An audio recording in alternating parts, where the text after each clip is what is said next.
been the effort in general that's made a difference. And here's George. Following the three-pointer by Freak. And Turner kicks to Ellis. There's a good screen. Outside Hill. 5 to shoot. Launches it. That is good. Hill's got his second basket of the night. Back at you. I mean, they immediately get those 3 points back. Trading spray guns from long range. Trading blows from behind the arc. And he was fouled on the way up. 2 free throws now for him. A chance now to check out the NBA's most efficient scorers. Freak, number 1. And, of course, Derrick Rose. Well, both of these guys, Kevin, have had 2 of the highest shooting percentages this season.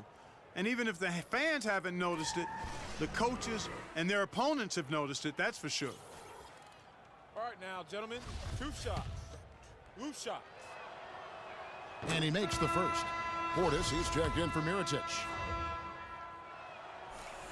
He's perfect from the line this time. Third quarter here, over a minute and a half into it.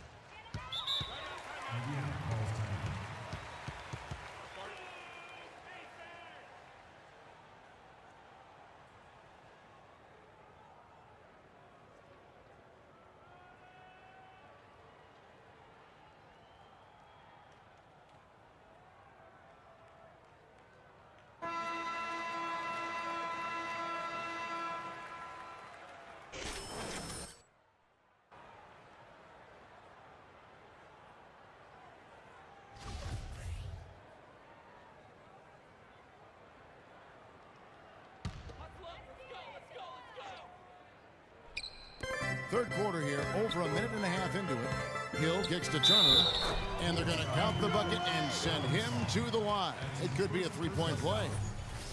Oh, Maestro, he is so good at making those lead passes, like conducting an orchestra. The Pacers have been perfect at the line so far, albeit just 2 for 2. And it's been an average year, really, at the free throw line for this group, only around 75%. You know, the numbers from the line, guys, are close to where they were last year. But just a tad worse, so not too bad.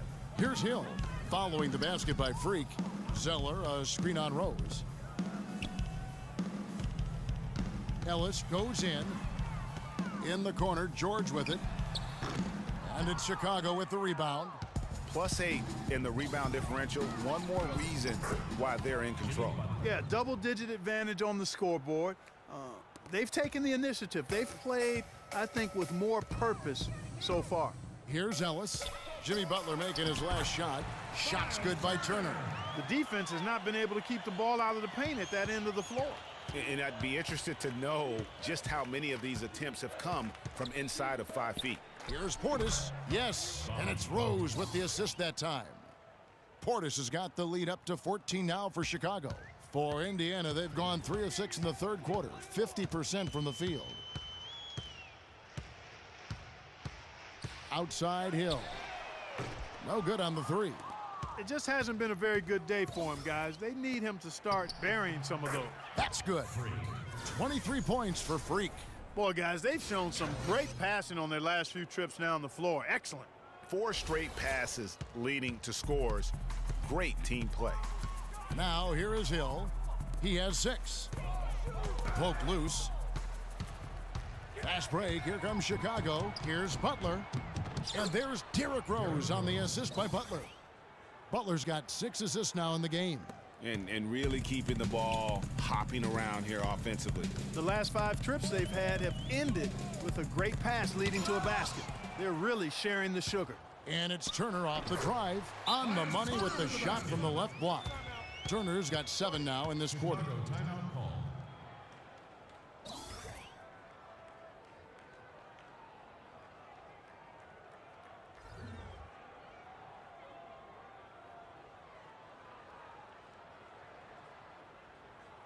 It's still early on, Kevin, in this new basketball season for Chicago. Here's where they stand in the NBA rankings. First in field goal percentage. First in three-point field goal percentage. And they're also number 1 in free throw shooting. A team that makes foul shots gives itself and its coaching staff a lot of confidence. You said it all right there. The hottest shooting team in the league. And that tells you Not only are they shooting it well, but they're also focused on creating terrific opportunities for one another. Here's Calderon following the basket by Freak. Off target from outside. They have been board dominant in this game. That's definitely been a factor in crafting this huge lead. And it's been a well-rounded performance. I mean, strong rebounding has certainly been at the center of it, but it's been good on a number of levels. What do you guys think so far about the offensive approach for the Bulls? Fantastic passing. We saw it in the first half, and it's carried over here in the second.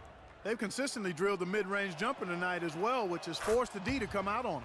Both free throws good from Powers. No slowing him down. Just incredible numbers for Shorty. He's got 27 points and 2 blocks. You know what? He's getting to the line. He's passing. He's really just converting in both those areas. He has been money. Yeah, exactly. And it's really old school basketball, and you know how that is. Certain parts of the game never go out of style. They're always relevant, and he's excelled in those areas today. Got a piece of it. 1:49 left in the third. Now here's Calderon. Defense is right there. One-on-one here. And it is flushed down with a nice jam. I think that play sort of sums up what we've seen throughout. Just simply being outplayed both sides of the ball. Smart basketball defensively turning into quick points. And that can't continue. I mean, if they hope to get back in this game, I mean, it's really deflating from a morale standpoint. They need stops and points, not turnovers. And he thought he had a clear path to the hoop, but the defense didn't give up on that play and cut him off. And Holiday throws it down. It's been about tempo and pace with this group, and it's led to a huge advantage in fast break points. Greg, is really the main reason they're in front. All that early offense. I mean, when they've had the chance to push it, they've pushed it. Here is Miles. He's had some playing time, but no scoring yet from him. Good. Guys, he shot a very good percentage today, and they've needed it. The Bulls leading by 22. Rose passes to Gasol from 12 feet out. It's rebounded by Indiana and going against Chicago, their first meeting of the season. And they're facing the team that dismissed them from the postseason last year, so certainly a little payback in mind. Greg, we know that's in the past, but you can't change that for sure. Nevertheless, a win would be sweet. Pretty much all of their buckets coming from inside the paint now. That's right. 5 of their last 6 makes were on the interior. They've established their inside presence. CJ Miles. Here's Shorty. That misses, would have counted had it gone in. And at the end of the third quarter, a huge lead in this one may already have been decided. It's the Bulls. You ain't really trying to get rich. And we welcome you back as we get going here in the fourth quarter. The final quarter of play can change everything. Rodney Stuckey's checked in for Indiana. And the Bulls making a change here as well. Shorty, he's checked in for Mike Dunleavy. Rodney Stuckey out there with C.J. Miles. Then it's Ellis. Then there's Hill. And it's George in at the center position. So that's the group out there for Indiana. Now here is Hill. Pass to Ellis. And there's the feed to Miles. Shot clock at 6. And once again off the mark by Indiana. The shot's there for him, and he's got to take it. I don't care if he doesn't convert. That's a shot he has to continue to take.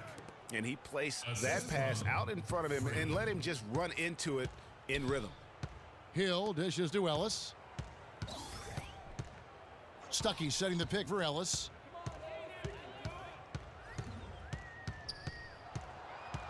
Left side, George. Yes, and it's Ellis picking up the assist. Ellis has got 4 assists in the game.